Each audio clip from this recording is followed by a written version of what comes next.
पक्ष में भी नहीं है कि धन कमाओ और बैंक में जमा कर दो। कई बार हमें पता ही नहीं पड़ता है कि हमारा जो धन गया है बैंक में, उसका लोन किसको दिया है, कौन सी हिंसक कंपनी को दिया है कि हिंसक लोगों को दिया है। ऐसे में तो कमाओ, या तो उद्योग बढ़ाते जाओ या फिर कहीं दान धर्म में और सही सही ठिकाने पर लगाते जाओ। जोड़ जोड़ के रख दिया वो हमें वापस मिलेगा इसकी गारंटी नहीं है।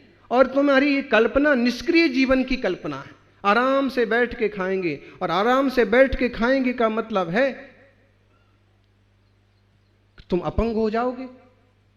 यही कल्पना है तुम्हारी। आराम से बैठ के कौन खाएगा? बोलो, बैठ के कौन खाता? बाल बच्चे,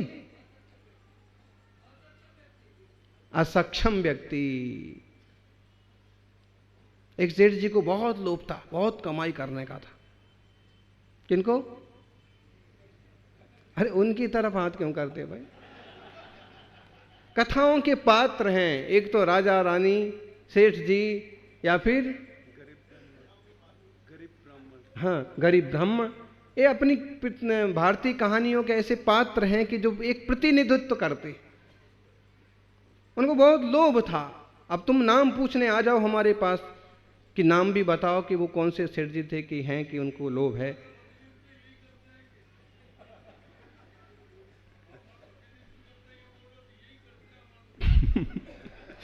समझो, तो ये कर ले तो समझ लो। इसको अपन एक कथा के माध्यम से समझ रहे कि ज्यादा ही लोभ था और इतनी कमाई कि उनको प्रवचन में बैठने का टाइम भी नहीं था। इनको तो है, उनको पूजा के भी लिए टाइम नहीं था। मुनि के लिए पत्नी ने हिम्मत करके कोशिश करके चौका भी लगाया तो चौके में खड़े होने का टाइम नहीं था। पत्नी ने कितने बार समझाया कि काहे को मरे जा रहे हो, इतना तो है, आराम से शांति से खाओ, धर्म ध्यान करो, गुरुजन आए तो आहार दान करो। कहते नहीं, कमाई होना, मैं इतना कमा लेना चाहता हूं कि 7 पीढ़ी बैठे बैठे खाएं। एक दिन ज्यादा किचकिच हो गई तो फिर पत्नी ने ही कहा, बैठे बैठे कौन खाता है बताओ? हैं? तुम कमाने में लगे रहते हो और कहते हो ता कमा दूं कि 7 पीढ़ी बैठे बैठे खाएं, तो बताओ बैठे बैठे कौन खाता है? सामने एक लंगड़ा व्यक्ति था, लूला व्यक्ति था। जब सेठ को कुछ ना सूझा तो उसने दिखाया कि देखो बैठे बैठे कौन खाता। लंगड़ा हो, लूला हो, अपंग हो, मंदबुद्धि हो, कमजोर हो, कई बार तो उनकी व्यवस्था सज्जन लोग बना भी देते हैं कि हाँ भाई इनको जरूरी है। तो बैठे बैठे कौन खाते हैं? तो तुमने क्या यही कल्पना कर रखी है कि आगे की 7 पीढ़ियां हमारी ऐसी पैदा हों और बैठे बैठे खाएं? सेठ की अकल ठिकाने आ गई। फिर सब धर्म ध्यान में मन लगने लगा कि सही बात है, हम ऐसी कल्पना क्यों करें, इतना लोभ क्यों करें, किस लिए? निष्क्रिय जीवन बेकार है, सक्रिय जीवन होना चाहिए। हैं? आप देखना कभी कभी कोई व्यक्ति 90 साल के होने के बाद भी सक्रिय है। सक्रिय राजनीति। एक राज्यपाल 85 साल में रिटायर्ड हुए, वापस राजनीति में पहुंच गए। सक्रिय राजनीति। राजनीति में नहीं घुसना चाहिए। सक्रिय का मतलब एक्टिव रहो। समाज नीति में नहीं घुसना चाहिए, लेकिन समाज सेवा के लिए जरूर एक्टिव रहना चाहिए। 90 साल का, 95 साल का व्यक्ति भी किसी गौशाला की देखरेख में अपना हिस्सा बांट कर सकता है। वो भी किसी संस्था का सदस्य बन के या जुड़ करके सेवा कर सकता है, एक्टिव रह सकता है। लोग आते हैं, महाराज क्या करें, रिटायर्ड हो गए, अब हम क्या करें, कुछ काम बताओ। मैंने कहा ज्ञानी, निष्काम होने से बड़ा कोई दूसरा काम नहीं है। निष्काम हो जाओ, कोई काम न करना पड़े, ऐसे बन जाओ। नहीं महाराज जी, दिन कटते ही नहीं है, कोई काम बता दो आप, मैं क्या कर लूँ, मेरे लायक कुछ हो जो दुकान कर लूँ, मेरा नाम ये है और इस हिसाब से कोई काम निकलता हो। हमने कहा कि तरस आता है तुम्हारी बुद्धि पर। हो तो गई घिसटते घिसटते 60 साल। अब जो समय बचा है दुनिया के काम में 60 साल बीत गए। अब धर्म ध्यान के काम में बाकी के 20-25 साल तो बिता दो, भगवान की भक्ति में बिता दो, और नहीं तो समाज के काम कर लो। बहुत लोग हैं जिन्हें तुम्हारे सहयोग की जरूरत है, तुम्हारे हाथ की जरूरत है, तुम्हारे विचारों की जरूरत है, तुम्हारे सानिध्य की जरूरत है, तुम्हारी निकटता की जरूरत है।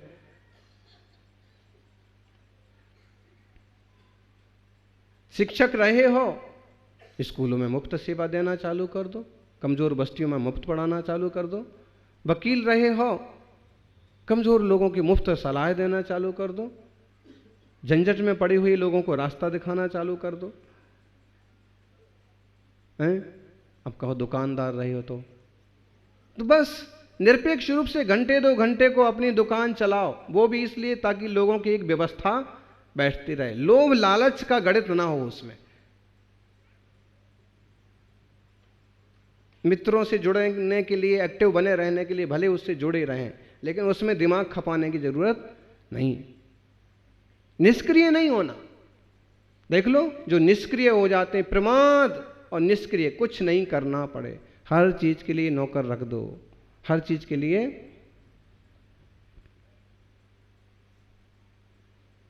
नहीं, ऐसे निष्क्रिय बन गए। काम वाली बाई, काम वाली बाई मतलब पहले तो घर की माँ ही काम वाली होती, सब काम अपने हाथ से निपटाती थी, और उनके हाथ का जो कुछ होता था, खान पान, कपड़ा बिस्तर, बच्चों को खूब पसंद आता था, उनका भी विकास होता था, परिवार में भी एकजुटता रहते थे। और अब काम वाली बाई, काम वाली बाई मतलब वो भी तो किसी की माँ है। और देखा जाए तो एक शब्द तो मीठा है कि ऐसी कोई बाई जो हमारा काम कर दे, लेकिन धीरे धीरे इसका रूप भी बिगड़ता जा रहा। काम वाली बाई का मतलब कोई नौकरानी के 100-200 रुपए दो और काम करा लो।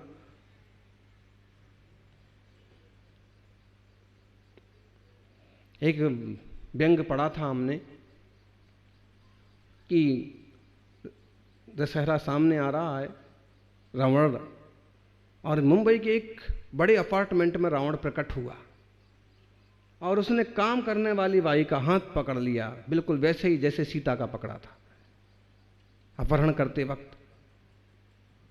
तो रावण जोर से हंसा, हा हा हा हा, मैं रावण हूं और तुझे अपहरण करके ले जाऊंगा। तो काम वाली बाई कहते हैं, वो भी हंसी जोर से, हा हा हा, मैं काम वाली बाई हूं। रावण ने कहा तू क्यों हंसती है, जब सीता का हरण हुआ था तो वो तो हंसी नहीं थी, रोई थी। तो उसने कहा सीता की बात अलग है, मेरी बात, हाँ हाँ हाँ, मैं काम वाली बाई हूं। उसने कहा कि मैं तुझे लंका ले जाऊंगा। उसने कहा कि लेके जाके गलती मत करना, सीता के पीछे तो अकेले राम आए थे, मेरे पीछे पूरा अपार्टमेंट आएगा, पूरा मोहल्ला आएगा, इसलिए भूल कभी मत करना।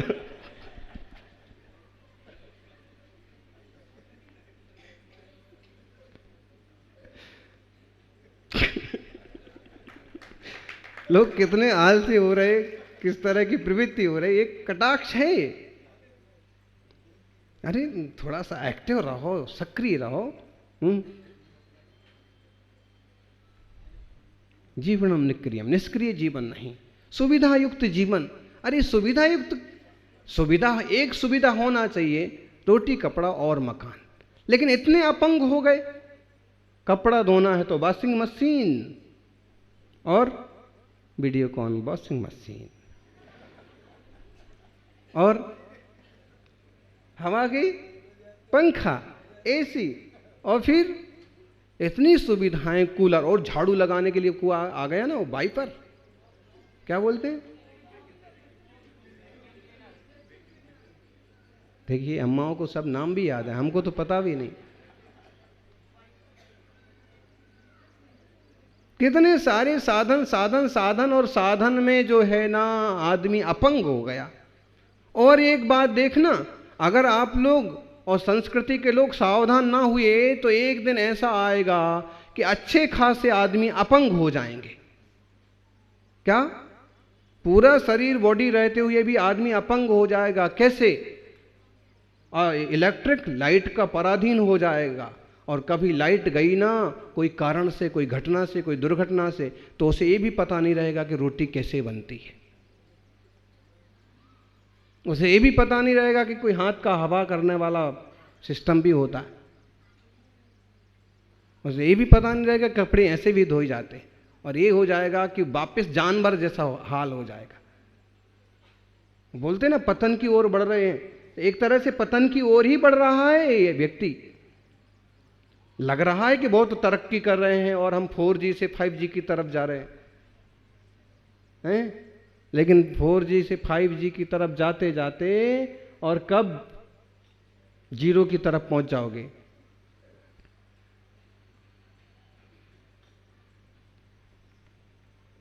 इसलिए सुविधा युक्त, केवल सुविधा में मत जियो, थोड़े तो एक्टिव रहो, सक्रिय रहो, कुछ भी काम करो।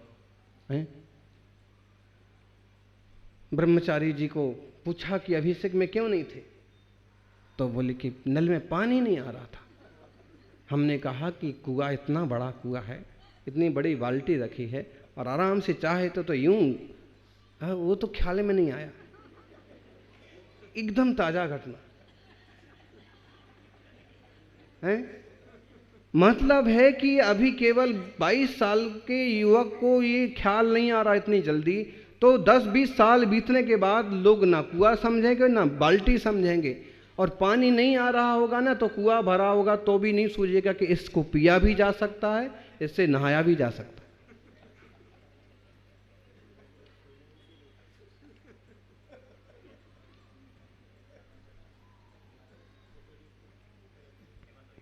तो जो भी है परावलंबन युक्त जीवन नहीं होना चाहिए।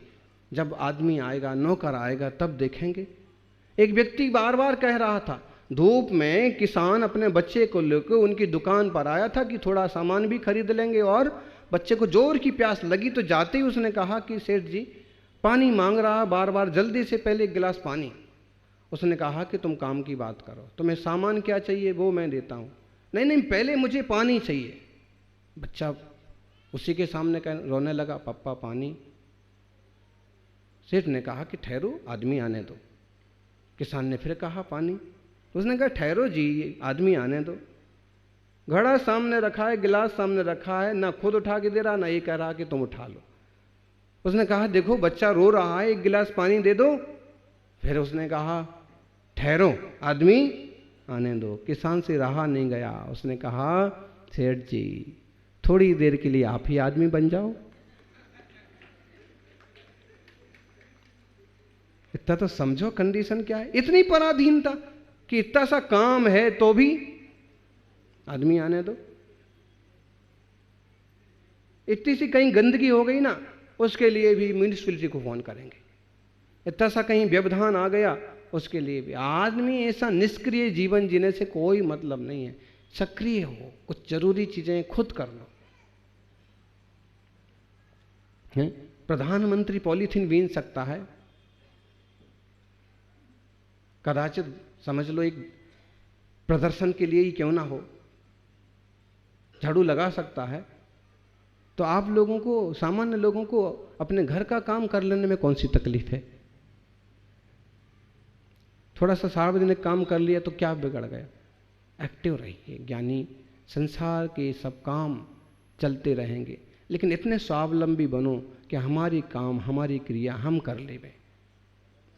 कभी अगर हमें वो अवसर मिला कि जब हम व्रती बने तो हमें किसी का मुंह ना देखना पड़े, कभी और सौभाग्य मिला कि हम मुनि बने तो फिर हमें किसी की परवाह ना करना पड़े कि अब ये आएगा तो कुछ होगा, वो आएगा तो बिहार होगा। शुरू से ऐसी संस्कार और ऐसी आदत डालो। ईश्वर चंद्र विद्यासागर बंगाल के एक दार्शनिक टाइप के सदाचारी व्यक्ति हुए। उनके जीवन का प्रसंग है कि कोई एक व्यक्ति आया, बाहर से एक युवक आया, वो शिक्षा के बहुत बड़े पुरोधा थे, तो उनसे कुछ सीखना है, कुछ पढ़ना है, कुछ विशेष मार्गदर्शन लेना है। रेलवे पर उतरा तो कोई उसके लिए व्यवस्थित कुली मिला नहीं, तो अपने अपना डब्बा उठाया, झुझलाती हुई चल रहा था। स्टेशन के बाहर निकलते ही उन्हें एक सज्जन देखे, कम से कम पता और रास्ता तो पूछें। पूछा, ईश्वरचंद्र विद्यासागर का घर किधर है? खुद ही वो थे। उन्होंने कहा चलो मैं बताता। उसने कहा कि मेरा ये बोझ लेने वाला भी कोई व्यक्ति नहीं मिलता। उसने कहा लाओ मैं लेके चलता। उसका सामान लिया, सिर पर रखा, हाथ पर लिया और चल दिए। वो पीछे पीछे एकदम टिप टॉप। और पंडित जी उसका सामान लेके आगे आगे रास्ता बताते हुए चल रहे। घर आ गया, ये आ गया घर, सामान रख दिया और खुद अंदर चले गए।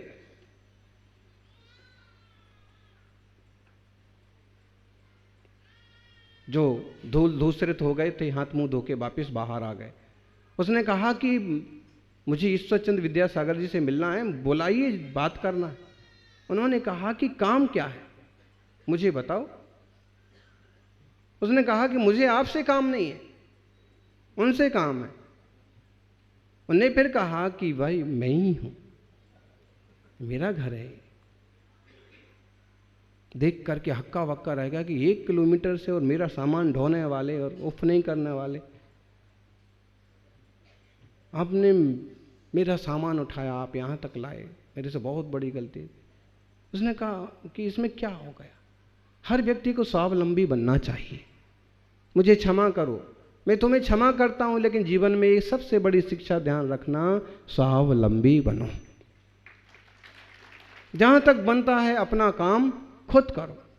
मुनिराज के लिए जरूरी नहीं है कि कमंडल कोई दूसरा लेके चले। वो अपने आप में इतने स्वावलंबी हैं कि कोई कमंडल लेके चले ना चले, पीछे कमंडल लिया, ये हमारी संपत्ति है, ये हमारे चिन्ह हैं, ये हमारे संयम के साधन हैं। हमें कोई जरूरत नहीं कि कोई कमंडल पकड़ के चले।